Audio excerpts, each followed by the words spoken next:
I still have the voicemail saved. I don't know why I keep it. Maybe as a reminder. Maybe because some part of me still needs to hear it to believe it actually happened. My daughter-in-law's voice, sharp and certain, telling me that I was no longer welcome in my own son's home. The home I paid for. The home I signed the check for. The home where I bounced my granddaughter on my knee every Sunday for 3 years. I listened to it once, sitting in the parking lot of a Walgreens at 9:30 on a Tuesday night. And then I sat there for 40 minutes watching the streetlights blink on one by one. And I made a decision so cold and so complete that it surprised even me. But I'm getting ahead of myself. Let me go back to the beginning, because if I don't tell this right, you won't understand what that voicemail actually cost her. I spent 31 years as a structural engineer. I worked for a firm out of Columbus, Ohio. And then eventually I started my own small consulting practice. Nothing flashy, just bridges and municipal buildings and the occasional private commission. I was good at what I did. I was patient. I understood load-bearing. I understood that the things holding everything up are usually invisible and that you only notice them when they're gone. My wife, Carol, passed in 2014. Pancreatic cancer. She was gone in 4 months from the day they told us. After that, it was just me and my son, and he was already 26 by then, already working in commercial real estate, already dating the woman who would become my daughter-in-law. Her name is Renata. She grew up in Phoenix, came from a family with money of their own, and she had a way of looking at things, at rooms, at people, at situations like she was already calculating their value and deciding whether they were worth her time. I didn't dislike her at first. I want to be clear about that. I made every effort. I took them both to dinner when they announced the engagement. I wrote a check for $40,000 to help with the wedding because my son told me they had found a venue they loved and the deposit was due. I flew to Phoenix to meet her parents. I sat across from her father at a steakhouse and he talked about his portfolio for 2 hours, and I nodded and smiled and ordered the salmon. The wedding was beautiful. My son cried when he saw her walk down the aisle. I stood in the 3rd row and I thought about Carol, and I held it together the way you learn to hold things together after enough years of loss. What I did not know, what I could not have known, was that by the time I was sitting in that church pew with my boutonniere pinned to my lapel, my daughter-in-law had already decided who I was going to be in their lives. Not a father, not family, not someone whose calls you return the same day. I was going to be the resource, the backup account, the man you bring in when the numbers don't work and send back out when they do. It started small. These things always do. My son called me in the spring, maybe 8 months after the wedding, and said they were looking at a house in Dublin, the suburb outside Columbus. Good schools, good neighborhood. He said it needed some work, but the bones were solid. He used that word, bones. I think he used it because he knew it was a word I would respond to. He said they were a little short on the down payment and he wondered if I could help. I helped. $80,000. I didn't ask for paperwork. He was my son. You don't ask your son for paperwork. 2 years later, my granddaughter was born. Eleanor. She had Carol's eyes wide set, this particular shade of gray that almost looks green in the afternoon light. When I held her for the first time in that hospital room, something in me that had been clenched since Carol died just loosened. I thought, this is what comes next. This is what you stay around for. I was at their house every Sunday. I brought groceries sometimes. I fixed things around the house because I could see small problems developing and I knew how to address them before they became expensive. I put in a new water heater when the old one started making sounds I didn't trust. I repainted the back deck. I was useful and I was present, and I thought that was what family looked like. My daughter-in-law smiled at me during those Sundays. She asked about my projects. She served me coffee, and she asked after my health, and she said things like, "We're so lucky Eleanor has a grandfather like you," and I believed her. I took it at face value. I will admit, a man who tends to take things at face value. Carol used to say that about me. She said I was the most sincere person she had ever met, and also sometimes the most gullible. And she said both of those things with equal amounts of affection. The conversation about the vacation property happened in September, about 3.5 years after the wedding. My son called and said they wanted to talk to me about something, not over the phone in person. He came over on a Saturday morning, just him, without my daughter-in-law, and he sat at my kitchen table with a cup of coffee and he laid it out carefully. He said they had found a property in Lake Erie, a small cottage on the water, about 2 hours from Columbus. He said it needed significant renovation, but it was priced well below market. He said his firm was going through a transitional period. I understood that to mean layoffs were coming and that Renata's income from her design business was inconsistent. He said they had run the numbers and they couldn't make it work on their own, but if I were willing to co-invest, it could become a family property, something for Eleanor, something permanent. I asked how much. He said $120,000, all in, including the renovation budget. I looked at my son across that table.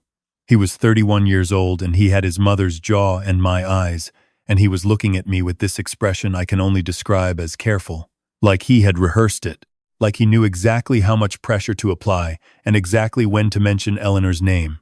I said I would think about it. He nodded. He finished his coffee. He hugged me at the door and he said, "Thanks, Dad. I knew I could talk to you." I thought about it for 2 weeks. I thought about the $80,000 for the house. I thought about the $40,000 for the wedding. I thought about the water heater and the deck paint and the Sunday groceries. I did the math the way an engineer does math without sentiment, just load and structure, and I arrived at a number north of $200,000 over 4 years. And then I thought about Eleanor's gray-green eyes and I called my son, and I said yes. The closing on the cottage happened in November. My name was on the deed alongside my son's. That was important to me and I said so, and my son agreed without hesitation. And that should have told me something, how quickly he agreed, how little resistance there was. The renovations took most of the following year. I drove up to the lake property 4 times to check on the work. My daughter-in-law had strong opinions about the kitchen and the bathroom tile and the window trim, and the renovation budget expanded, and I covered the difference each time because the work was already underway and stopping it would have cost more than continuing. By the time the cottage was finished, I had put in closer to $160,000 total. The first summer, we all went up together, a week in July. My son grilled in the evenings, and Eleanor collected rocks from the shore, and I sat on the new deck watching the lake go silver in the late light, and I thought, this was worth it. Whatever it cost, this was worth it. That was the last summer it felt that way. I don't know exactly when my daughter-in-law began working on my son, or what she said to him, or how long the campaign took. I only know the results. By the following spring, the Sunday visits had gotten shorter. My son started answering my calls less consistently. When I did come over, my daughter-in-law was pleasant, but she had somewhere to be. There was always somewhere to be. I asked my son once, directly, if something was wrong. We were standing in his driveway, and he said no, everything was fine, just busy. He said it like he was reading it off a card. Then came my birthday. I turned 63 in March. My son called the week before and said they were planning a dinner, a nice restaurant downtown. He said Renata was making reservations and they wanted it to be special. I wore a blazer. I showed up at 7 o'clock. They were already seated when I arrived. I didn't understand what I was walking into until I was already in the middle of it. There were 2 other couples at the table, friends of my daughter-in-law's, a man named Derek, who worked in finance, and his wife, and another couple whose names I didn't catch because everything got strange very quickly. My son introduced me and there was a round of pleasant how-do-you-dos, and we ordered drinks, and for about 20 minutes it was a perfectly ordinary dinner. Then my daughter-in-law said she wanted to make a toast. She raised her glass and she said, "To family." She smiled at me. I raised my glass, and then she said, "And to new beginnings, because Marcus and I have been doing a lot of thinking about the future." I looked at my son. He was looking at the table. She said that they had consulted with a financial advisor. She said his name, someone I had never heard of, and that the advisor had suggested it would be beneficial, from an estate planning perspective, for me to sign over my interest in the lake property to my son outright. She said it smoothly, the way you might say pass the bread, and then she looked at me with that measuring look and she said, it would simplify things considerably, and of course it would stay in the family. The table was very quiet. I set down my glass. I said, "Renata, this is not the time or the place for this conversation." She said, "I think it's exactly the time. We're all family here." I looked around the table. Derek from finance was studying his menu. His wife had taken a sudden interest in her water glass. The other couple had both turned slightly sideways. the way people do when they want to disappear. I said, "We can discuss this privately." She said, "There's nothing private about it. It's a simple question." I said, "Then the simple answer is no. Not here, and not in these circumstances." The expression on her face changed. Just for a second, a flicker of something hard and entirely unsmiling, like a light switching off behind her eyes. And then she put the smile back on and she said, very quietly, so the other couples could still hear every word, "I think it's interesting that you're the one making this difficult. After everything we've done to include you." I looked at my son. My son said nothing. He looked at his menu and he said nothing. I sat there for a moment longer than I should have. Then I put my napkin on the table. I pushed back my chair. I said good evening to the table, and I walked out of that restaurant without looking back. I drove home in the dark. I did not play the radio. I did not call anyone. I sat with what had just happened. The way you sit, with structural damage. You look at it. You assess the extent. You don't pretend it's less than it is. My son texted me at 10:15 that night. The text said, "Dad, I'm sorry about how that went. She just wanted to get it out in the open. Can we talk tomorrow?" I read it. I did not reply. The next morning, a Monday, I drove to my attorney's office. His name is Gerald and we have known each other for 20 years, and he did not look surprised when I told him what I was there about. People who work in estate law are rarely surprised by anything families do to each other. I told him I wanted to begin the process of separating my interest in the lake property. I also told him I wanted to revise my will completely. I told him I wanted everything reviewed. The accounts, the property, the retirement funds, the beneficiary designations on my life insurance.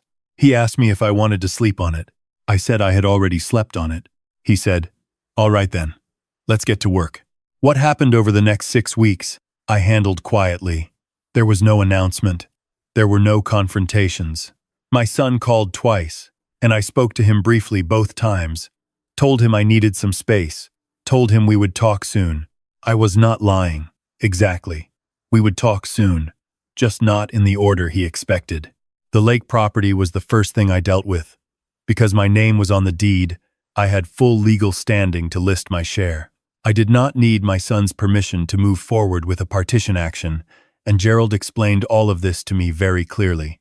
I chose instead to reach a negotiated agreement. I would sell my interest back to my son at fair market value, which meant he needed to either refinance or find another solution. When Gerald sent the letter, my son called me within 2 hours. He said, "Dad, what is this?" It was not a question. It was the sound of someone realizing the ground had already shifted. I said, "It's exactly what it says. I'm separating my interest in the property. Gerald will walk you through your options." He said, "You can't do this." I said, "I already have." He said, "This is because of the dinner. This is because of what she said." I said, "Marcus, I love you. I want you to know that. But I need you to understand something. What happened at that dinner was not an accident. It was a plan.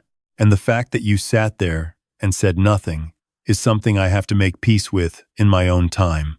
He was quiet for a long moment. Then he said, "She just wanted to bring it up. She didn't mean for it to go like that." I said, "She brought it up in front of strangers on my birthday to pressure me. That's what she meant for. You know the difference."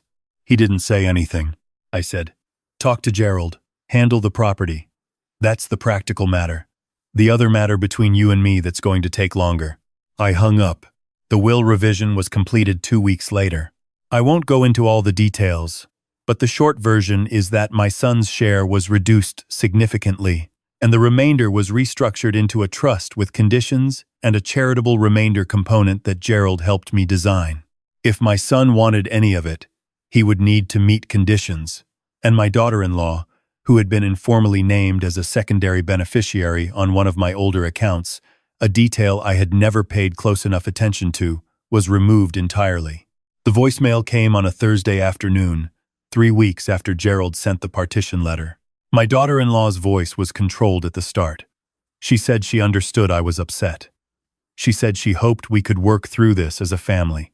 And then, about 45 seconds in, the control began to slip.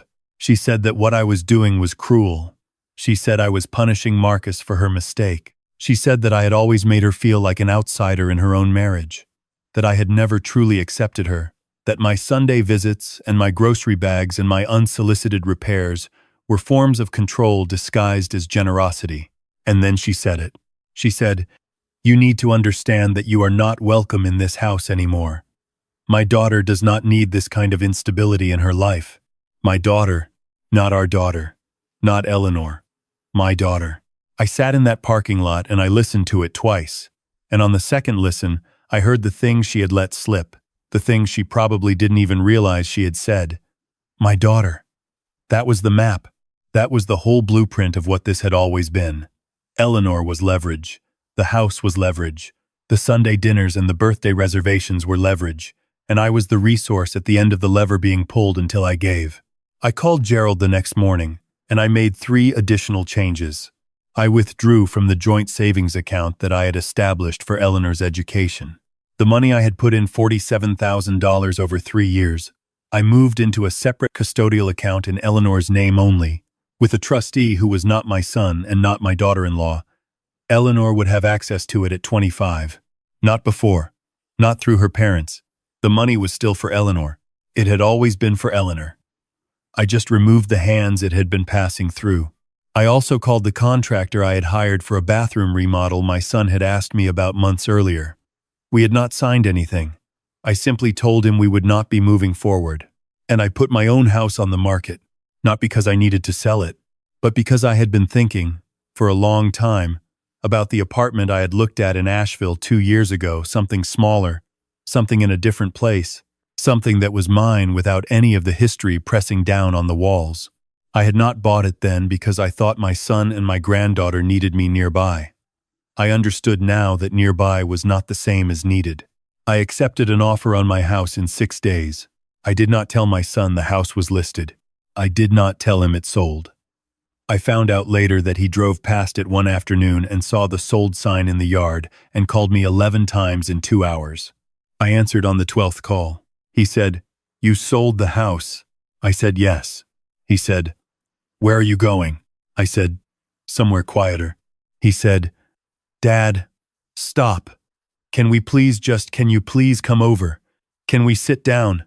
I want to talk to you without lawyers and letters, and I just want to talk to you." I thought about the restaurant. I thought about his face looking down at the menu. I thought about 47 years of his life that I had spent showing up. I said, "Marcus, I'm not disappearing. I'm not punishing you. But I need you to understand what the last few years have actually looked like from where I've been standing, and I need you to understand it without your wife in the room." He said he would come alone. He came on a Saturday. He sat in my living room, which was mostly packed by then, boxes along the walls, and we talked for 3 hours. It was the most honest conversation we had had in years, maybe ever. He cried, twice. I did not cry, but I came close. He told me things about his marriage that I had suspected and not wanted to believe. He told me he felt like he had been watching everything happen and not been able to stop it, and I told him that not being able to stop something and choosing not to stop it are 2 different things, and he needed to decide which one was true. I did not tell him about the will changes. That was not the conversation for that day. I told him about Asheville. I told him the apartment had a view of the mountains and a good kitchen, and it was close enough to drive to if he wanted to, and far enough that nobody could drop by without meaning to. He asked about Eleanor. I told him about the education account. I told him the money was safe and it was hers and it would always be there when she needed it. I watched something in his face, some last piece of resistance or denial just go slack, like he finally understood the thing he hadn't wanted to understand. I was not bluffing. I had never been bluffing. I had just spent 63 years being the kind of man people assumed would fold. The movers came on a Wednesday. I drove south with my car loaded and a hotel booked for the night in Knoxville. I ate dinner alone at a diner off the interstate, eggs and toast and coffee. And I watched the other people in the booths, and I felt something I had not felt in years. I felt like the weight had been accurately calculated and appropriately distributed. In Asheville, the apartment is on the 4th floor. In the mornings I can see the ridgeline from my kitchen window, and some days there is mist sitting in the valleys between the peaks, And I stand there with my coffee and I think about load bearing, about what holds and what doesn't, about the things that were always invisible until they were gone. My son calls on Thursdays, sometimes Saturdays. We talk about regular things, his job, the news, a book I'm reading. He does not mention his wife by name most of the time. I do not ask. We are rebuilding something, slowly, the way you rebuild a damaged structure. Carefully, with attention to what failed and why, without rushing the curing time. Eleanor's birthday was last month. She turned 5. I drove up for the weekend and I stayed at a hotel, and on Saturday morning my son brought her to meet me at a park, just the 3 of us. She is still collecting rocks. She showed me 4 she had brought, in her jacket pocket, quartz, sandstone, something dark and heavy she was convinced was special. I told her it might be basalt. She said she was going to name it Gerald. I did not explain why that made me laugh as hard as it did. I drove back to Asheville on Sunday evening. The mountains were turning all those colors they turn in the fall, all that rust and amber and deep complicated red, and I had the window down despite the cold because the air smelled like wood smoke and pine and something I can only describe as altitude. My daughter-in-law did not come to the park. My son told me she had plans. I said that was fine. I meant it. There are things in this life you build and things you protect, and things you eventually have to let collapse so that something more honest can stand in their place. I spent 63 years believing that presence was the same as protection. That showing up with your checkbook and your toolbox and your Sunday groceries was the same as being loved back. I know better now. The voicemail is still on my phone. I haven't decided whether to delete it. Some days I think I will. Some days I think I'll keep it a little longer. The same way you keep a structural assessment report after the repair is done, not because you need it anymore, but because it tells you exactly what you were dealing with and how close it came to bringing everything down. I am 63 years old and I live in the mountains, and I have a granddaughter who names rocks after attorneys, and I have a son who is learning, slowly, to be honest with me. That is not nothing. That is, in fact, quite a lot, and it cost exactly what it was worth.